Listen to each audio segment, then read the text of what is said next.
అదిరన్ సంచ మహేశ్వరంకి అతి సమీపంలో HMDA approved villa ప్లాట్లు ఈఎంఐ మరియు బ్యాంక్ లోన్ సౌకర్యం అందుబాటులో. చర్లపల్లి రైల్వే స్టేషన్ సమీపంలో ట్రైన్ కింద పడి బలవన్ మరణానికి పాల్పడినటువంటి విజయారెడ్డి గారు, ఆమె పిల్లలు ఏం జరిగిందనేది ఇప్పటివరకు కూడా బయటికి రానటువంటి పరిస్థితి మిస్టరీగానే ఉంది ఇంకా ఇప్పటికీ.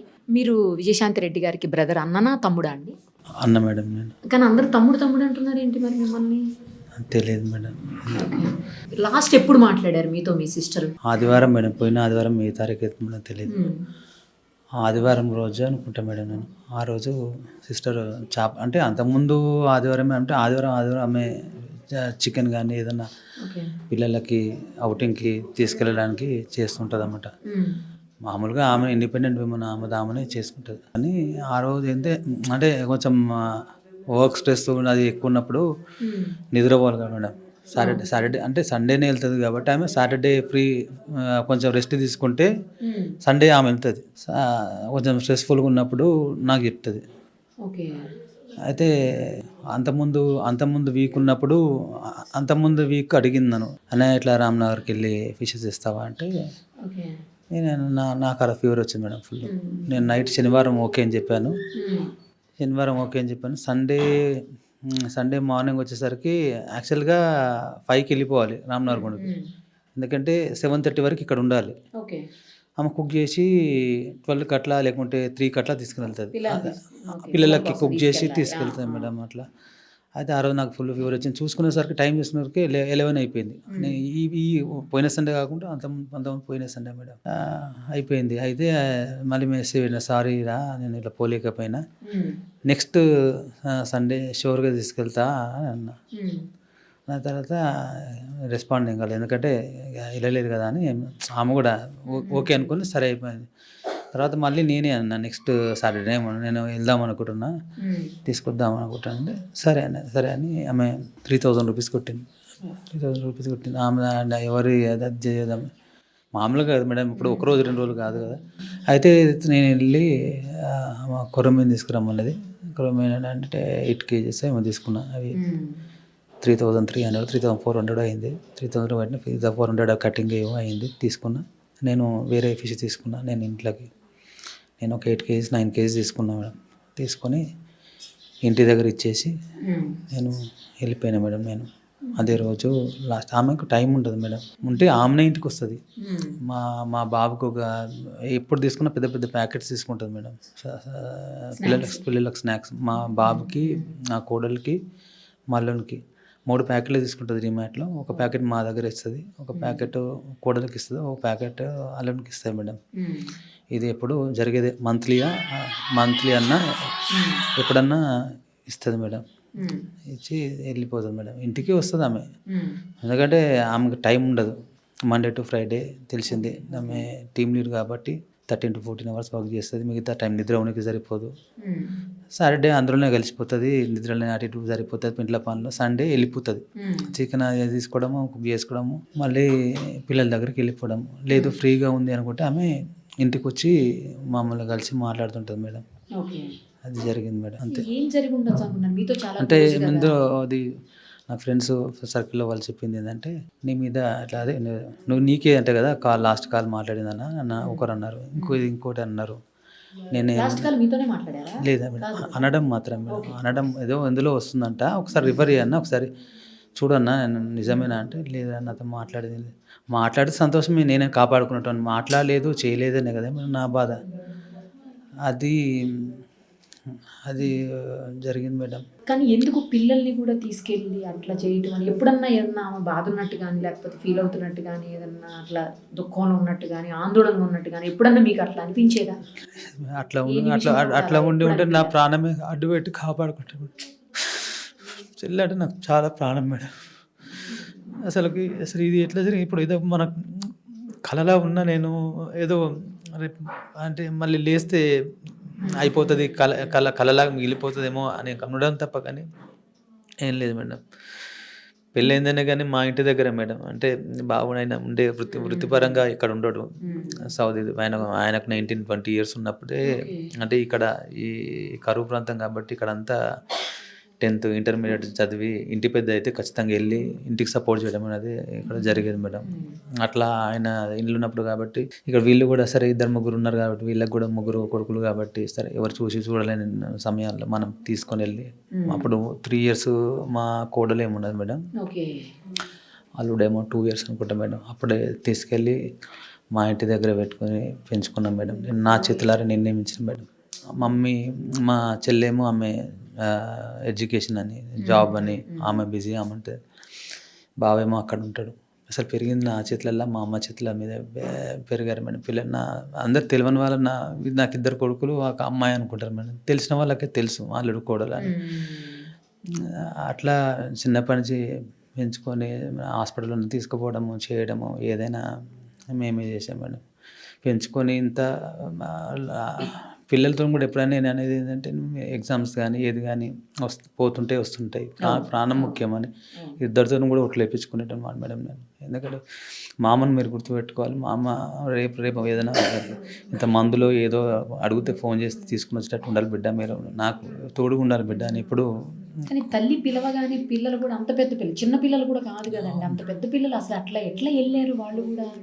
అంటే తల్లిని కాపాడుకోవాలి అనే దీని మీదనే వాళ్ళు ఉన్నారు మేడం. అంటే కొంచెం మా సిస్టర్ ఏంటంటే మా వర్క్ ప్రెషర్ అనుకోవాలన్నా లేకుంటే సరే పిల్లలు ఎదుగుతున్నారు. ఇప్పుడు మా కోడలు దగ్గర 18-19 years, రేపు ఇంజనీరింగ్ జాయిన్ చేయాలి. ఒక ఏదైనా ఇప్పుడు ఎట్లుంది మేడం, అంటే మామూలు మిడిల్ క్లాస్ మెంటాలిటీ ఉంటారు. రేపు సీటు కొనాలన్నా ఇది ఉంది అది ఉందని ఆలోచిస్తారు కదా మేడం. 10-20 లక్షలు 20 లక్షలు అట్లా ఇంజనీరింగ్కి అవుతుంది.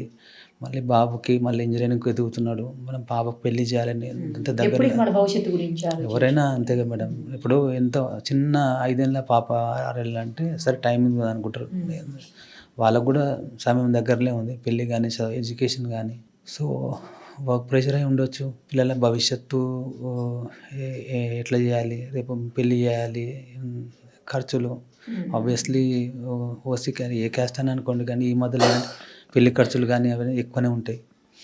సరే ఆ ప్రెషర్ అని అది పెట్టుకుందా అని తెలియదు మేడం. అయితే తల్లిని కాపాడాలి అనే దీంట్లో 2 పిల్లలు కాపాడదామని జరిగిందని అనుకుంటున్నాం మేడం. వాళ్ళకి అప్పటిదాకా ఏం చెప్పలేదు అని అనుకుంటున్నాం. అక్కడికి వెళ్ళాక మీరు వస్తే రండి లేకుంటే లేదు అనే సందర్భంలో మాట్లాడి వాళ్ళని మాట్లాడు విజువల్స్ చూసాం మేడం. విజువల్స్ వస్తే ప్రయత్నం చేశాడు కాపాడదామని. అమ్మని కాపాడుకుందాం. అటు ఇటు రైల్వే పోలీసులు వాళ్ళు వీళ్ళు ఎవరు అక్కడ సూపర్వైజ్ చేసినట్టు నాకైతే కనిపించలే మేడం. కొన్ని విజువల్స్లో ఇటు అటు తిరుగుతూ చూస్తున్నాం. నా కోడలు అంటే చాలా పాపం, ఆమె చదువు అంతవరకే తెలుసు మేడం. అంటే మిగతా ఇది లోకజ్ఞానం అంటే లేదు. అంటే చదవడము, అమ్మ చెప్తే వినడం, మామ చెప్తే వినడం, అట్లా ఆ విధంగా. అల్లుడు ఏంటంటే హీ కెన్ ఫైట్ మేడం. వాడు అప్పటికి అమ్మ చేతులు పట్టుకున్నట్టు, చెల్లి అల్లుని చేతులు పట్టుకోలేదు, మా చెల్లె చేతులే పట్టుకుంది. అల్లుని చేతులు పట్టుకోలేదు. అల్లుడేమో ఇట్లా పట్టుకొని ట్రై చేసి ఏదో చెప్పుదామని ట్రై చేస్తున్నాడు, కానీ అమ్మకు ఎదురు చెప్పే అది కెపాసిటీ లేదు. ఒకటి అక్కడ రైల్వే పోలీసు ఎవరన్నా కూడా ఒక క్షణం చూస్తే మనం విజువల్ చూస్తే ఎమ్మటే గుర్తుపట్టచ్చు మేడం. ఇప్పుడు ఎగ్జాంపుల్ మీరు చూసినా కూడా అరే ఇదేదో ప్రాబ్లం ఉన్నట్టుంది. ఎందుకంటే ఏదైనా ట్రిప్కి వెళ్దాం అనుకున్న వాళ్ళు ఎట్లుంటుంది మేడం, ట్రిప్కి వెళ్దాం అనుకున్న వాళ్ళు చలో అన్నట్టు సంతోషంగా ఊగుంటూ వెళ్ళిపోతారు. భయంగా ఎవరన్నా కొంచెం గమనించి ఉంటే బయటపడే పెట్టారు. నాకు ఏం విషయం తెలియదు మేడం అసలు. వాళ్ళ హస్బెండ్ కూడా చెప్తానండి, సురేందర్ రెడ్డి గారు కూడా చెప్తున్నారు. అయితే ఇది ఏంటంటే మేడం, ఆ రోజు జరిగింది. ఎందుకంటే మా మదర్కు ఎందుకు అనుమానం రాలేదు అని అనుకుంటారంటే, కార్లో ఎప్పుడు ఏం చేస్తుంది అంటే గట్కేసర్లో బాబుని పిక్ చేసుకుంటుంది. బాబుని పిక్ చేసుకొని తర్వాత అవుటర్ ఎక్కి పటాన్చేరులో దిగి పాపను అక్కడ అవుటింగ్లో, ఎందుకంటే భోజనము ఇవన్నీ చేపించుకొని మన ఫుడ్ తీసుకుపోయి తినిపించుకొని మళ్ళీ రిటర్న్ అయ్యి మళ్ళీ అవుటర్లో కింద గట్కేసర్ దగ్గర దిగి బాబును దింపేసి ఈ విధంగా వస్తుంది మేడం. అయితే మా మదర్ కూడా ఐడియా రాలేదు, జరిగేదే కదా మేడం. ఏదో కొత్తగా ఇప్పుడు ఇంట్లో హౌస్ వైఫ్ ఉండి ఎప్పుడో పోయిందయ్యా అంటే ఎవరైనా క్వశ్చన్ చేస్తే ఏడిపోతామని ఆపుతారు పెద్ద మనుషులు. ఎప్పుడు జరిగేదే కదా, కరెక్టే కదా అని అనుకుంది అని ఈ విధంగా చేస్తాను. కారు కూడా నా దగ్గరే ఉండేది మేడం యాక్చువల్గా. కారు నా దగ్గర ఉండదు కానీ 6 months ఒక 4-5 months ఏమో అవుతుంది తీసుకొని నేర్చుకుంటాను. ఎల్బోర్డ్ పెట్టింది, నేను కొన్ని రోజులు నేర్పించిన, ఆమె కొన్ని రోజులు నేర్చుకుని పికప్ అయింది. ఎవరైనా ఏమనుకుంటారు మేడం, ఇప్పుడు బండి మీద అంతకుముందు బండి మీదనే పోయేది, అవుటర్ మీద ఎక్కకుండా బండి మీద పోయేది. సరే కార్ అవైలబిలిటీ ఉంది కదా, తీసుకుపోతుంది, సంతోషం, కంఫర్ట్ లెవెల్ పెరిగింది కదా. నాకేం అవసరం మేడం, మా బాబుకి బస్సు ఇంటి దగ్గరే వస్తుంది, ఎక్కుతాడు పోతాడు, నాకు ఎప్పుడైనా కావాలంటే నేను తీసుకుందాం అనుకున్నా. సరే నా అవసరపడ్డ వాళ్ళ కారు వీళ్ళ కారు అది తీసుకున్నాను. ఎందుకంటే ఆమె దగ్గర ఉన్నాక మనం మళ్ళీ అడిగి తీసుకోవడం ఎందుకు అని. సండే కాగానే మళ్ళీ వెళ్ళాలి కదా. మన కొడల దగ్గరికి అయితే లేడీస్ గర్ల్స్ కాబట్టి ఈమె వెళ్తే కొంచెం ఫ్రీగా ఉంటుంది అక్కడ. మనం వెళ్ళడానికి మళ్ళీ అక్కడ ఉన్న వాళ్ళకు కూడా ఇబ్బంది. అందుకని ఈమె అంటే కొంచెం రూమ్లో కూడా వెళ్ళి రావచ్చు, ఆ వెసులుబాటు ఉంటుంది. మనం వెళ్ళినా కూడా అక్కడ ఆ పని మనం చేయలేము కాబట్టి నేను ఇక్కడికి వెళ్తాను సండే మాల్ దగ్గరికి వెళ్ళి సండే స్వీట్స్ అవి తీసుకొని తినిపించుకొని మోటివేట్ చేసుకుని వచ్చేవాడిని మేడం. ఇట్లా జరిగేది మేడం. మీరు ఏది కొన్నా కూడా ఆవిడ పేరు మీదే పెట్టేవాళ్ళు అని చెప్పేసి మీ సెంటిమెంట్గా ఆవిడ పేరు మీద పెట్టేవాళ్ళు అని చెప్తున్నారు వాళ్ళ హస్బెండ్. అవును మేడం, నేను రియల్ ఎస్టేట్ చేస్తాను మేడం. చేస్తే ఏదైనా ప్రాపర్టీ ఉన్నా కూడా మా సిస్టర్ పేరు మీద పెడతాను మేడం. ఎందుకంటే మనకు ₹1 కలిసి వస్తుంది కానీ ఇక అందులో లాభం వచ్చిన ఆమె దగ్గర నుంచే మేడం. ఆమె దగ్గరికి వచ్చి ఆమె నేను కలిసి ఓనర్ దగ్గరికి వెళ్ళి డబ్బులు కడతాం. ఆమెకే డబ్బులు కట్టిస్తాను. ఏదో మళ్ళీ నా దగ్గర డబ్బులు, మళ్ళీ ఆ కాగితాలు కూడా ఆమె దగ్గరనే ఉంటాయి మేడం. నేను తెచ్చుకొని ఇంట్లో పెట్టుకునేది కూడా ఉండదు. డబ్బులు కానీ ఏది కానీ రొటేషన్ అట్లనే జరుగుతుంటుంది అన్నమాట. మరి ఇంత బాగుంది మీ గురించి ఎందుకు మీకు ఆమెకి ఏదో ప్రాపర్టీస్ ఇష్యూస్ అయినాయి, గొడవలు పడ్డారు, ఇంకా చాలా చాలా వినపడుతున్నాయి అది వింటుంటే? నాకు తెలియదు మేడం, అంటే ఆమె ఏదో ఒక దాంట్లో వచ్చినట్టు విన్నా మేడం. నేను ఆమె కూడా తనకు ఫోన్ చేసింది మేడం. ఇప్పుడు బయట అంటే ఏం బయట ఇవ్వాలి మేడం అని చెప్పండి. నేను ఆమెను అడిగింది ఒకటే మేడం, ఊకే నన్ను హరాజ్ చేస్తుంది మేడం. ఆమె ఫోన్ చేసి మీరు బయట ఏంటంటే నేను ఒకటే అడిగిన, మీ ఇంట్లో మీ చెల్లె మీ అన్న చనిపోతే, 2 పిల్లలు చనిపోతే ఇదే విధంగా అడుగుతారా అని చెప్పిన. ఎందుకంటే ఎవరు లేరు, మీకు ఎవరు ఇన్ఫర్మేషన్ చెప్పేవారు లేరు, నన్ను అడుగు చెప్తాను. నీకు ఇంటిల్ల పాది చెప్తూనే ఉంటా, నువ్వు కూడా చెప్పు అంటే అది హరాజ్ చేయడం తప్ప ఇంకోటి కాదు మేడం. ఆ బాధ అనేది వాళ్ళ ఇంట్లో జరిగితే అది తెలుస్తుంది మేడం. ఇన్ఫర్మేషన్ చెప్తూనే ఉన్నాం కదా మేడం ప్రతి ఒక్కటి. ఇందులో ఎక్కడన్నా మీకు ఎవరన్నా తప్పే ఆమె క్రియేట్ చేసుకున్నది మేడం. ఆమె క్రియేట్ చేసుకున్న తప్ప ఇంకోటి మేడం. నేను వైఫ్ చేతి మీద చూసానండి, అది మీ సిస్టర్ టాటూ మీ వైఫ్ చేతి మీద. అవును మేడం, అంత అన్యోన్యంగా ఉంటాం మేడం. మేము టిపికల్ మిడిల్ క్లాస్ మేడం. మేము ఏదో కోట్లు ఉన్నాం కాదు, ఏది ఉన్నది కాదు, ఉన్న రూపాయి ఏదో కష్టపడి అది డెవలప్ చేసుకుంటూ మనం ముందుకు వచ్చిన వాళ్ళం మేడం. అట్లా ఇంకోటో కాదు. మా బావ కానీ ఆయన జాబ్ ఓరియంటెడే. అది ఇల్లు ఈఎంఐ, ఆ ప్లాట్ మా మదర్ ఇచ్చింది. ప్లాట్లో కట్టుకున్నారు వాళ్ళు మంచిగా. నేను కట్నం కింద మనం ఇస్తాం కదా మేడం, కట్టుకున్నారు, చేసుకున్నారు, అది బాగుపడతారు. ఆయనకు వచ్చిన జీతము ఆమెకు వచ్చిన జీతం ఎంతో అది వాళ్ళకి తెలుసు. వీళ్ళిద్దరికి తెలియకుండా ఉండదు కదా మేడం. మధ్యలో లక్షలు కోట్లు పుట్టుకొని రావు కదా మేడం, వస్తాయి మేడం, రావు కదా. అట్లా పోలీసులు స్టేట్మెంట్ తీసుకున్నారండి మీది? నేనే వెళ్ళి ఇచ్చాను మేడం. నేనే వెళ్ళి అంటే 3-4 days అవుతుంది కదా. నేను మా మదర్ వెళ్ళి మన ధర్మం కూడా ఉంటుంది కదా, అసలు ఏంది తెలుసుకుని వెళ్ళి సార్తో డిఎస్పీ గారితో మాట్లాడి. ఇంకేమన్నా చెప్పారా అండి పోలీసులు ఇట్లా ఏం జరిగింది అనేది వాళ్ళ ఎంక్వైరీ ఏమన్నా? ఎందుకంటే ల్యాప్టాప్ ఫోన్ అడిగాము మేడం, అడిగాము ఇది లాస్ట్ టైం మెసేజ్ అనేది వస్తుంది సార్ అంటే, లేదు రెడ్డి గారు అది ఆమె తన టీమ్ లీడర్ మేడం. ఆమె నార్మల్ ఇక్కడ ఎట్లా ఆలోచిస్తున్నారంటే నార్మల్ విమెన్కి ఏదో మెసేజ్ వస్తే ఎవరైనా అంటే మన ఈ కమ్యూనిటీలో ఎట్లా ఉంటుందంటే, అది ఏదో మెసేజ్ వచ్చిందంటే ఆమె 14-15 మంది టీం వర్క్ చేసేటప్పుడు ఎట్లుంటుందంటే, నేను కూడా అంతకుముందు 3 years వర్క్ చేశాను ఐటీ ఫీల్డ్లో. మనం అప్డేట్ ఇవ్వాలి టీమ్ లీడర్కి, మనం అప్డేట్ ఇవ్వాలి. మనకు ఇచ్చిన టాస్క్ని అది అప్డేట్ ఇవ్వాలి. టీమ్ లీడర్కి ఏంటంటే టాస్క్ అసైన్ చేసేది, తనకి ఎన్నో పనులు ఉంటాయి, తనకు 1,00,000 పనులు అంటే మీరు సబార్డినేట్ అప్డేట్ చేయాలి. మేడం ఏమైంది, ఇదేంది, అదేందని, అది పార్ట్ ఆఫ్ ది జాబ్ జరుగుతుంటాయి మేడం. అంటే వాటిలో ఏమన్నా తెలిసినట్టు పోలీసులు లేదు, నేను అడిగాను, ఎంక్వైరీ చేసిన అంటే దట్ ఈస్ నథింగ్ రెడ్డి గారు, అది వి ఎంక్వైర్డ్ సమ్ ఫ్యూ పీపుల్, అందులో ఏం లేదు అని చెప్పారు మేడం.